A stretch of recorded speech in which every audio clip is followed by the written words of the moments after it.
Our next pick was the number 103, Isaiah Stanback, quarterback wide receiver from Washington. He's 6'2", 216, so he's a big kid. He's not little. He's not one of those little quarterbacks or whatever, but he's a big kid. He has a live arm. He can run. He can move. He can do a lot of things for our team. So I'm thinking that Jason Garrett's got him, in some special packages, and I guess that's the kind of person I thought that we would get, somebody that would do some amazing things, someone that can do something different, and someone who goes in a game, the defense has to keep an eye on that person because there might be something crazy happening. And a lot of things can happen because Tony Romo is an athlete first. So Tony Romo, you put any kind of ball in his hand, a basketball, football, he can play. So Tony Romo will be able to do a lot of things for us. Stanback will be able to do a lot of things for us in a fourth wide receiver. No, maybe even slot special teams type person, because Hurd is going to hold down that fourth receiver spot. I'm pretty sure of. Our next pick is 122, Doug Free, offensive tackle from Northern Illinois. He's 6'6", 324, also big guy. Another offensive tackle, and I'm thinking that we're going to move some people around, and see what we like. I think they were talking about moving Pat McQuiston to the guard position or something, just to see what people can do. But with Free, Martin, and McQuiston on the bench or as backups, we're looking like we might have some depth in the offensive line position, which is awesome, and that's one of the most important positions. Well, I think the most important position in the game, because if you can't block, you can't play.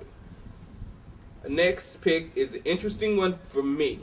Nick Folk. He's a kicker from Arizona, 6'1", 225. And like Withy said on his show, that's a big boy as far as a kicker. That's a big guy. The thing about Folk is he has a huge leg.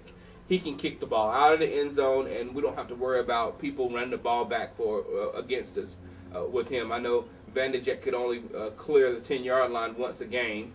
Grammatica is a little bit better, but if Nick Folk can work on his accuracy, he's got a job in Dallas for a long, long time. Because if you draft a kicker, that means the kicker is pretty good. So and then a lot of people considered him the best kicker at the combine.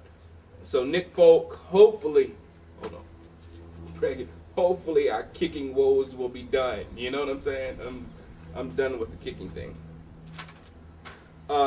Next pick is Dion Anderson. He's a fullback from Connecticut, 5'10", 243 pounds.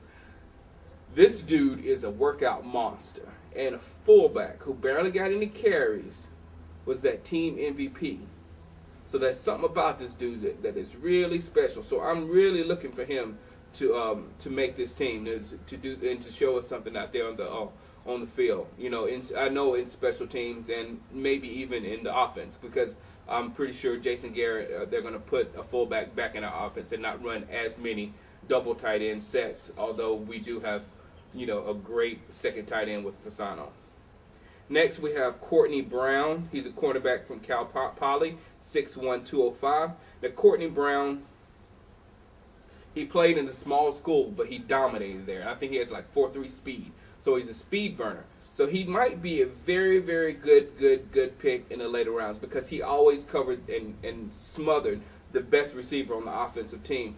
I'm not that big on athletes not coming from small school, because I think athletes can come from small schools. As long as they dominate their competition, they can move up and dominate. I mean, you look at D. Ware went to Troy State, and look at him in the NFL. You know what I'm saying? So a small school doesn't mean a lot. Leon Lett went to Emporia State, and look what he did in the league. So I don't buy the you can't make it in the NFL, or you can't be a star in the NFL if you come from a small school.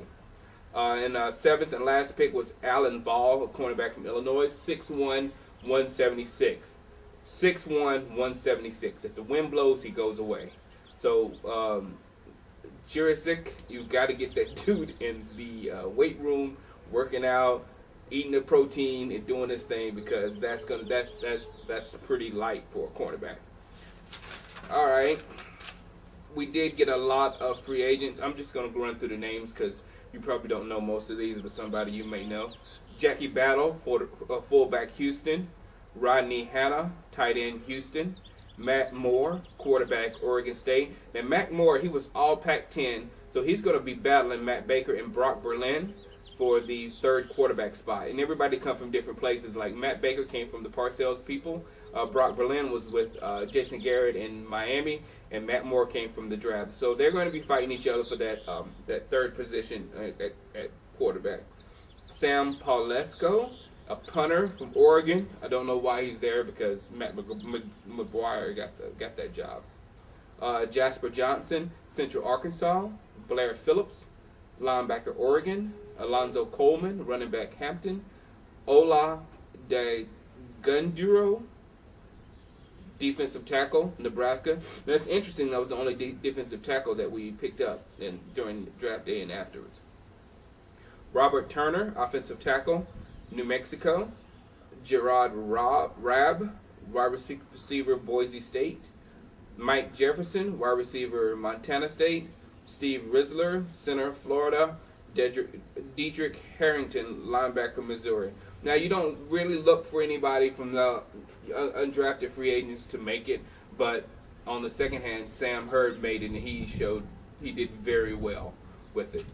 All right, like I said, look out for my experiences with these players, and I'll tell you in depth, how I feel about them and how, they appeared to me, firsthand, and be looking for that in the next couple of weeks. All right. Thank you, and I will get back to you as soon as and watch Inside the Huddle with Sam Hurd. It's gonna be nice. It's gonna be funny. It's gonna be off the charts. All right, guys. See you later. Peace.